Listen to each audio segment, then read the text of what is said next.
7 National News, and in our top story, President His Highness Sheikh Khalifa bin Zayed Al Nahyan received in Al Ain today the Emir of Qatar, His Highness Sheikh Hamad bin Khalifa Al Thani.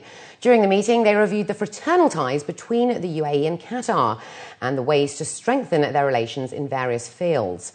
They also discussed the joint march of the GCC states. The two leaders also held cordial talks and exchanged views on a number of current issues on the regional and global levels and appraised the stance of both countries towards them. The meeting was held in the presence of a number of senior delegates and officials. A week-long camp will start in Sharjah on Sunday to provide free heart surgeries for poor patients.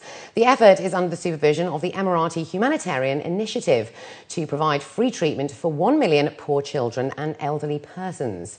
Dr. Arif Al-Noriani, the executive director of the Al-Kazmi Hospital, stated that the plan implemented by the Zayed Giving Initiative in association with the UAE Ministry of Health will benefit children and geriatric patients suffering from cardiac disorders. A team of Emirati and French surgeons led by Dr. Adel Al-Shamari and Professor Oliver Jack and assisted by doctors at the Al-Kazmi Hospital will perform the surgeries. 4 Emirati billionaires made it onto the latest annual super rich list. Out of the 1,226 billionaires listed by Forbes magazine, headed by Carlos Slim, the telecommunications mogul from Mexico with a huge $69 billion under his belt, Abdulaziz Al Ghurair, the Speaker of the Federal National Council, came in at the number 401 position with an estimated $2.9 billion. He's joined on the list by his uncle, Saif Al Ghurair, the chairman of the Al Ghurair Group, worth $2 billion. The Al Ghurair family are also joined by the Al Futtaim brothers, Abdullah and Majid, who are worth $1.6 and $1.1 billion respectively.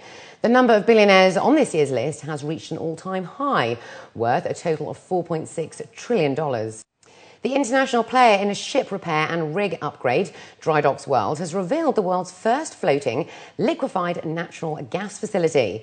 To be developed by Shell Development Australia, this recent addition to the maritime world will improve the daily trading activities such as design, procurement, engineering and manufacturing, and also enhance the capabilities of Shell, the global group of energy and petrochemicals with a deep water reservoir. By taking over 1.6 million man-hours of labour on the engineering phase alone, the FLNG project is proving to be the biggest man-made structure in the sea. The turret mooring system will chill natural gas produced at the field to minus 162 degrees Celsius, shrinking its volume by 600 times, making shipping to other parts of the world possible. Historically, there was too many problems, whether it's too expensive to do it or inability to do it. With this, it's going to be cheaper to produce and the ability to actually produce it in a timely manner and with minimum effort. And it will be the whole structure of it is going to be the biggest man-made offshore installations, which will be sitting around 200 approximately kilometers from the coastlines. Sometimes referred to as a triathlon, the Spinneys Cup one-day event has established an occasion that's not only for horse riding enthusiasts. Now in its 6th year, the one-day event presents some of the finest horses and riders in the UAE, consisting of 3 disciplines: dressage, show jumping and cross-country, all designed to test a horse's ability.